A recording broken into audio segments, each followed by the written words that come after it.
research conducted medically by me this morning in my bathroom, there's nothing at all deranged about Trump derangement syndrome. All of this irrationality, the panic, the safe spaces, the delusion, all of this irrationality is a perfectly rational response for those on the left to the election of Donald Trump. To see why, let's go to New York writer Ashley Black's Twitter stream.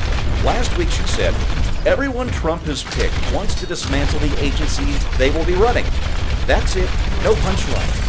Oh, our progressive friends, those adult victims of Trump derangement syndrome, they really believe that President Trump and his incoming cabinet intend to derail the less trillion-dollar gravy train. Now, is that really crazy? The doctor orders. And that's the Right Angle on TDS, brought to you by the totally underaged members of BillLittle.com, except for they know who they are. Thanks to them for making this possible, and thanks to you.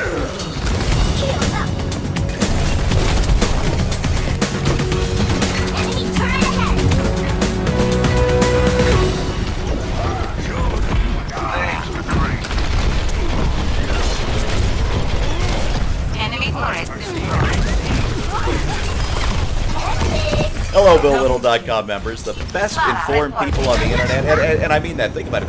You've got the three of us parsing the news for you for just $10 a month, so you're well informed. All right, and I got the good news for you today. PJ Media's Liz Sheld reports that after Trump victory, minorities flock to gun stores. I really do think this is great news, but before we get to that, we have to get into the coverage of this story from NBC News, which is just as good as you can imagine. NBC headlined it, Trump's victory has fearful minorities buying up guns. They quoted Earl Curtis, the black owner of a firearms store in Virginia, saying, quote, we feel that racists now feel like they can attack us just because the president is doing it. Bill, I want to go on record here and say that if the president-elect ever starts beating up a black person, I hope that person is fully armed and ready to fight back. How about you? Sounds like a good idea to me. As usual,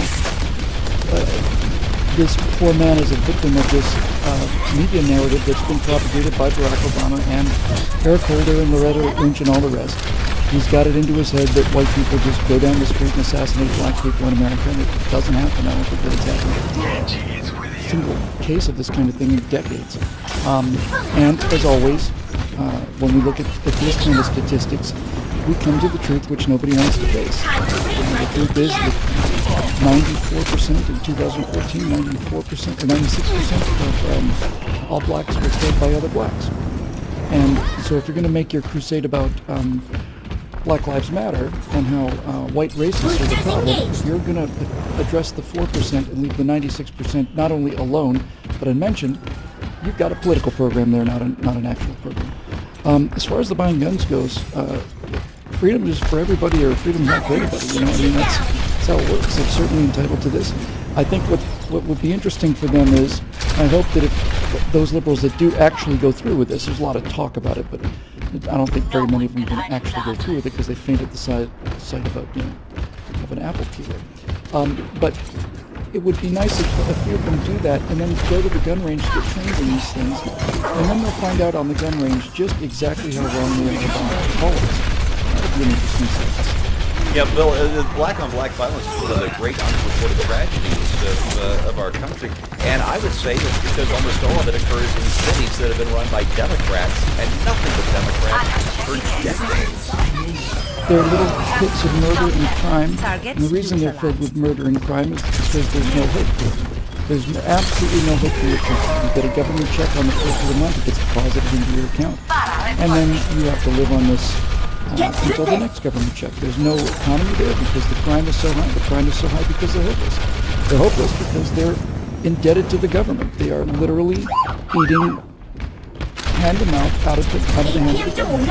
And you're right, Steve. Every one of these horrible cities has been governed by Democrats for 50, 60, 70, 80, 90 years in a row. The reason we know this is due to Democrats is because the Big Apple had this exact same kind of problem with crime and murder and degeneracy and all the rest, and then by some miracle, a Republican was put in there as a mayor, and Rudy Giuliani turned New York City from the world's biggest murder pit into an actual honest red city where you can walk in Times Square at 3 in the morning and feel perfectly safe. Yeah, That's a story for another day, but we'll be able to dig into that. All right, NBC News also reported, and this is a quote, in 2014, 54% of blacks surveyed by Pew said gun ownership does more to protect people from crime than put people's safety at risk, versus just 29% who said that in 2012, almost double. Now, Scott, if you read this whole story from NBC, especially with the headline I told you about a minute ago, don't you get the feeling that liberals are more afraid of black Americans changing attitudes about gun? Hell, they're more afraid of black Americans legally and responsibly owning guns than they are of Donald Trump? Well, first of all, I got to say, you lost me at read this whole story by NBC News. I just... That's